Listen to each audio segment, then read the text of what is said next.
and welcome back to the Scrappery. Today I have another Project Life layout for you, also using the beautiful Nigella kits.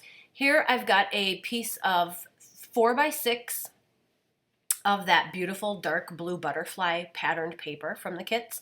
And then I cut a 4x6 piece of almost 4x6. You can see I'm cutting off a little bit there, of that beautiful die cut white and green. Half of it was green, like one side was green, one side was white. I decided to go with the white. And I sewed that on with my sewing machine, and I put gold thread back in my sewing machine. And as you'll see, that might have been a bit of a mistake. It completely just shredded on the other side of my layout. You'll see, it'll be fun.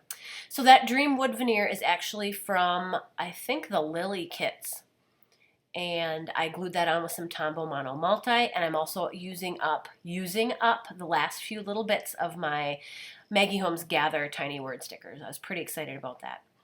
And then the only other thing I pulled from my stash were these, I think they're called Moonlight Thickers from like the Crate Paper After Dark collection from not last Halloween, but the Halloween before. Oh, and I did grab some Heidi Swap Color Shine in pink because this card needed some pink on it, and I didn't really know what else to add pink on there other than some Heidi Shine. And I think it worked out okay. And I did pull that rose from another kit too, from I think the Lily kits also. So I think I'm going to move on to possibly those two 3x4 cards. Yes, I'm looking for a scrap 3x4, and there I found one. Just a random 4x6 card from my stash, and I used my Tombow Mono, just my runner adhesive to glue that on. And I am out of those beautiful cork and gold pieces, so I did grab a few of the gold and cork hearts that I had left over in my stash from C'est La Vie. That kind of gives the same effect there. Now I'm just adding, like I normally do, some tiny word stickers to my 3x4 pictures because I don't like to embellish those too much.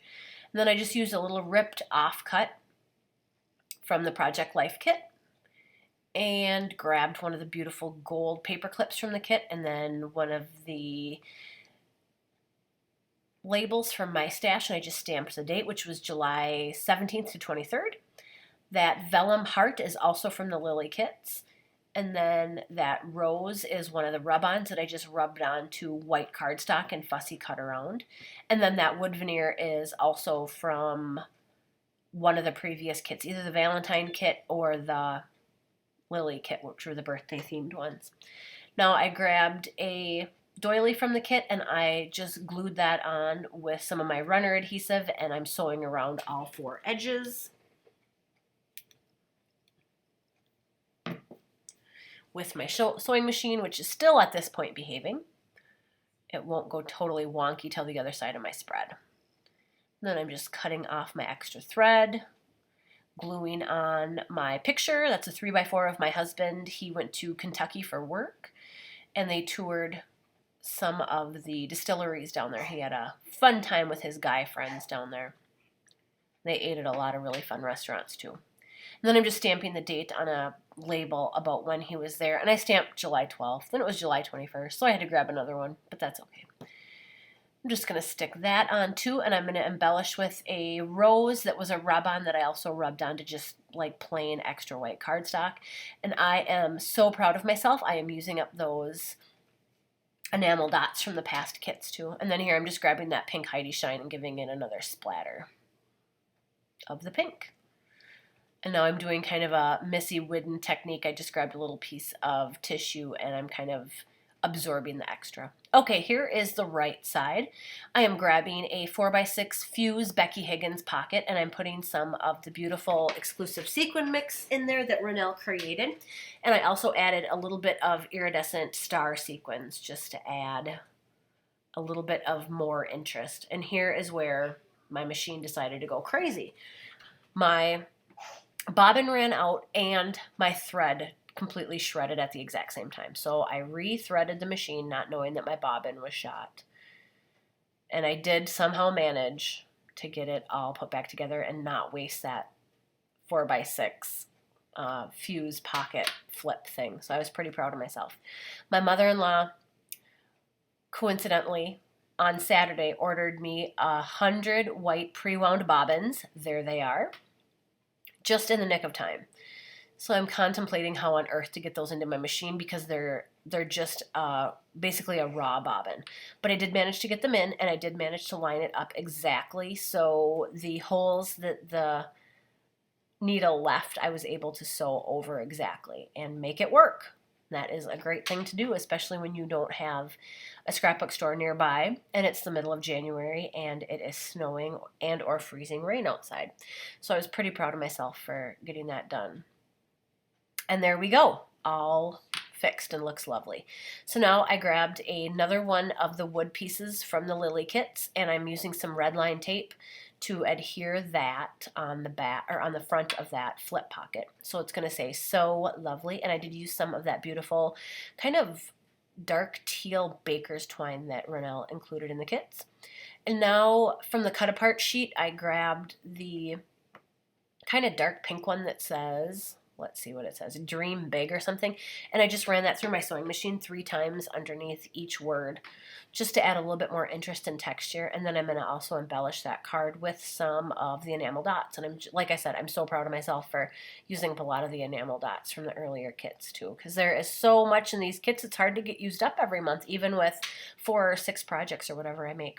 So that 3x4 card of my daughter at the Dairy Queen there, I used another rub-on that I just put on white cardstock, and I added another one of those cork and gold hearts. There's another of the vellum hearts from the Lily kit, and then I just added that Love This from the earlier Valentine's kit, and then I had another gold paper clip I had to use up, so I just kind of slid it on there. And that is a picture of my 5-year-old daughter getting to meet the people at the parade dressed up like Star Trek. She was so excited, or Star Wars, excuse me. She loves Star Wars.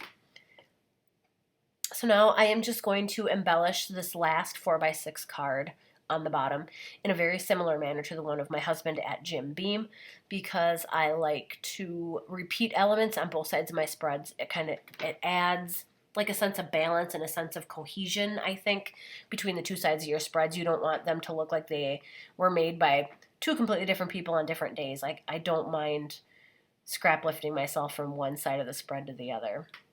So just like I did with the Jim Beam picture, I'm using a label, a cork heart. I used that one of my last rub-ons on white paper and then fussy cut it out, that beautiful feather. And then I had my last bits of puffy sticker were that love. And then now I'm going to make my journaling card. A lot went on this week, so I used a 4x6 patterned piece of paper for my journaling, and I stuck half of one of the beautiful doilies on, and I'm just going to run it through my sewing machine like I always do. And then I have my pre-typed out and pre-cut out journaling up in the upper left-hand corner, because watching me type and cut that out would be extremely mind-numbingly boring. So I saved you having to watch me do that. But I am gonna show you how I glue it on at the end here, because the last little bit of my Tombow Mono multi-adhesive was behaving. Believe it or not, there literally cannot be more than a teaspoon left in there, but it was behaving. So I thought, oh, I'll just do this on camera in case anyone is curious how I get these glued on. So now, because I used thickers on the other side, I want to use a little bit more thickers on this side. So this is just going to say notes.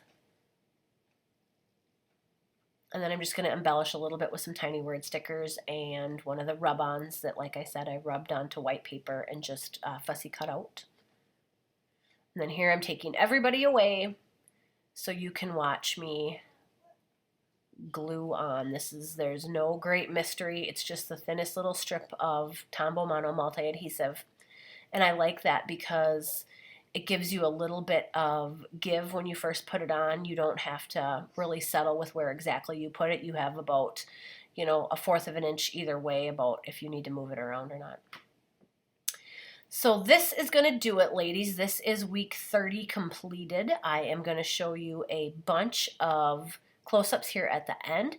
I'm having so much fun creating with these beautiful kits from Rennell. I cannot wait until probably next week already. My new kit will be here. I haven't even seen any sneaks or anything. So I'm getting very excited. I can't wait to see what she has in store for all of us. So thank you so much, ladies. I hope you have a great week, and I will see you all next week. Bye.